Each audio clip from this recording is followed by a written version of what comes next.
इसरो का अब तक का सबसे जटिल और मुश्किल मिशन। अब सीधे नासा और चीन को टक्कर देने की तैयारी में इसरो शुरू कर चुका है परमाणु रॉकेट बनाने की तैयारी। खुलासा हुआ तो स्पेस एजेंसियों में मच गई अफरा तफरी। प्रोजेक्ट को आधा से ज्यादा कंप्लीट भी कर चुका इसरो। दोस्तों, भारत को स्पेस सुपर पावर देश का तमगा जल्द ही मिल जाएगा, क्योंकि दोस्तों इसरो ऐसे प्रोजेक्ट कर रहा है जो भारत को स्पेस की सुपर शक्ति बना सकते हैं। इसरो अब स्पेस में पहुंचने के लिए वो काम करने वाला है जिसके बाद भारत का इसरो सीधे चीन और अमेरिका को टक्कर देगा।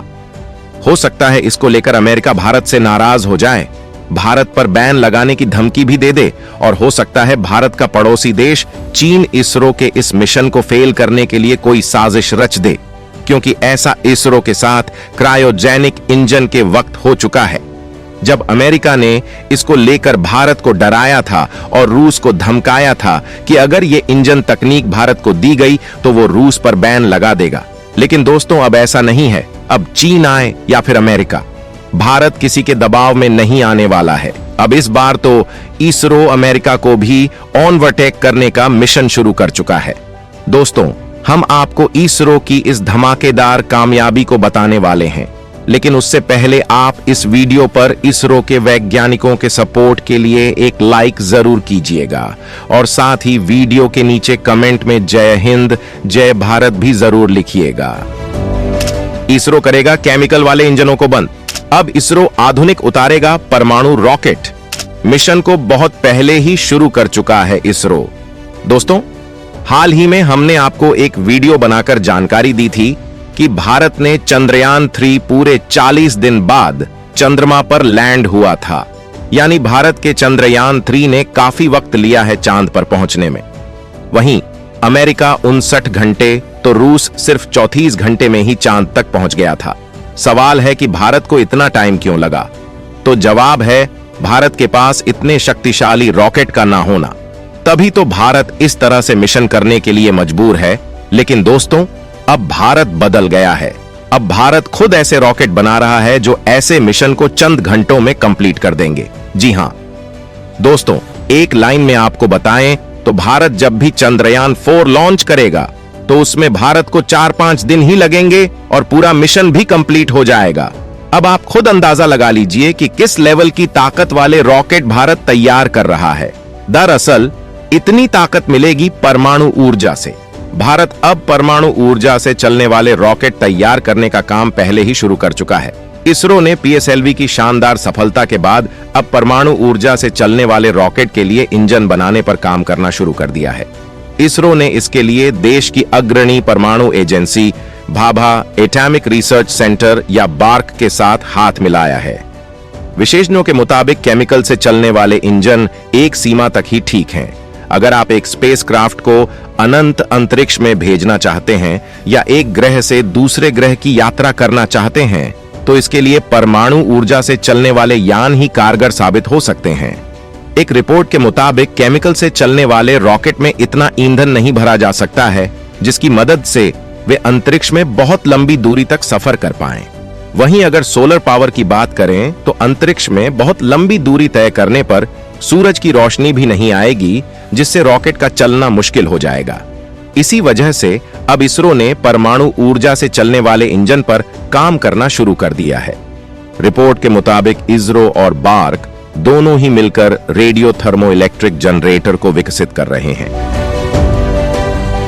कैसे काम करेगा इसरो का परमाणु रॉकेट? सफल रहा तो चीन अमेरिका को मिलेगी टक्कर।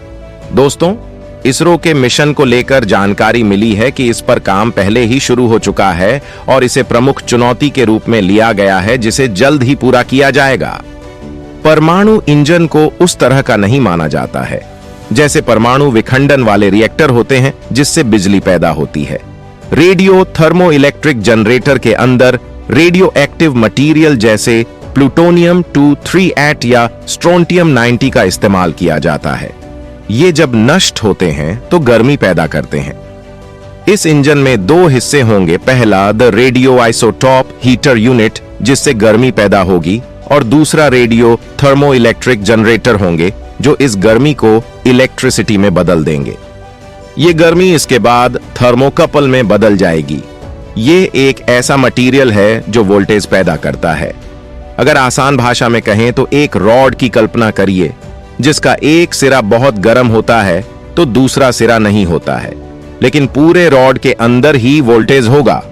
इस वोल्टेज का इस्तेमाल बैटरी को चार्ज करने में किया जा सकता है, जो सैटेलाइट को जरूरी ताकत मुहैया कराएगी। कोलंबिया यूनिवर्सिटी में साइबर सिक्योरिटी विशेषज्ञ नितांशा बंसल का मानना है कि रेडियो थर्मोइलेक्ट्रिक जनरेटर के लिए ग्रहों के एक सीध में होने से कोई मतलब नहीं है। इससे वैज्ञानिकों को लॉन्च विंडो की जरूरत बहुत कम होगी। रेडियो थर्मोइलेक्ट्रिक जनरेटर हालांकि कोई नई बात नहीं है। अमेरिकी अंतरिक्ष एजेंसी नासा के स्पेसक्राफ्ट वोयागर, कैसिनी और क्यूरियोसिटी भी इसी तरह के इंजन से चलते हैं। नासा अब नए परमाणु थर्मल प्रपल्शन तकनीक पर काम कर रही है, जिसे साल 2027 तक शामिल किए जाने की योजना है। इस नई तकनीक की मदद से अंतरिक्ष यात्री बहुत तेजी से सुदूर अंतरिक्ष में यात्रा कर सकेंगे। इससे नासा के अंतरिक्ष यात्रियों के मंगल ग्रह और चांद पर आसानी से जाने का रास्ता साफ होगा। यही नहीं, अंतरिक्ष यात्रियों के लिए समय कम लगेगा और खतरा भी कम होगा। चीन भी इसी तरह की तकनीक पर बहुत तेजी से काम कर रहा है। फिलहाल भारत गगनयान मिशन पर काम कर रहा है। गगनयान मिशन पर हर दिन भारत के इसरो नई नई कामयाबी हासिल कर रहे हैं। आपको बता दें कि गगनयान मिशन इसरो द्वारा विकसित भारत के मानव अंतरिक्ष उड़ान कार्यक्रम का एक महत्वपूर्ण हिस्सा है। इस मिशन में 3 अंतरिक्ष मिशन शामिल हैं। इन 3 मिशनों में से 2 मानव रहित होंगे, जबकि एक मानव युक्त मिशन होगा। गगनयान मिशन भारत का पहला मानव युक्त अंतरिक्ष मिशन है। इस मिशन के तहत 3 चालक दल के सदस्यों को 400 किलोमीटर की कक्षा में 3 दिनों के मिशन के लिए लॉन्च करना और उन्हें सुरक्षित रूप से पृथ्वी पर वापस लाना है। इसरो ने इस मिशन की टेस्टिंग पिछले साल की थी। वहीं बुधवार को इसरो ने इसके क्रायोजेनिक इंजन की टेस्टिंग की। इस मिशन में HSFC का खास योगदान रहने वाला है। चंद्रयान और आदित्य L1 की सफलता के बाद यह मिशन इसरो को और ऊंचाइयों पर पहुंचाएगा। गगनयान भारत का पहला मानव मिशन होगा। इसरो ने गगनयान मिशन के लिए CE-20 क्रायोजेनिक इंजन तैयार कर लिया है। बुधवार को इसरो ने इस इंजन का सफल परीक्षण भी किया है। गगनयान मानव अंतरिक्ष मिशन के लिए LVM लॉन्चिंग पैड के क्रायोजेनिक चरण को शक्ति प्रदान करता है। इसरो ने कहा कि CE-20 क्रायोजेनिक इंजन मानव मिशन के लिए अंतिम परीक्षणों में सफल रहा। इंजन की टेस्टिंग से इसकी की क्षमता का पता चलता है। इसरो के मुताबिक पहली मानव रहित उड़ान LVM-3G1 के लिए पहचाना गया CE-20 क्रायोजेनिक इंजन सभी जरूरी परीक्षणों से गुजरा। अब मिशन के अगले चरण के लिए इसरो तैयार है। इसरो के गगनयान मिशन में 3 एस्ट्रोनॉट को अंतरिक्ष में भेजा जाएगा। ये तीनों एस्ट्रोनॉट 3 दिनों तक 400 किलोमीटर की पृथ्वी की कक्षा में रहेंगे और फिर वापस पृथ्वी पर आएंगे। इसरो के गगनयान मिशन साल 2025 तक लॉन्च होगा। हालांकि इसके शुरुआती चरणों को इसी साल यानी 2024 तक पूरा किया जा सकता है। इसमें 2 मानव रहित मिशन को अंतरिक्ष में भेजना शामिल है। जब ये मिशन सफल होंगे, उसके बाद ही एस्ट्रोनॉट को अंतरिक्ष में भेजा जाएगा।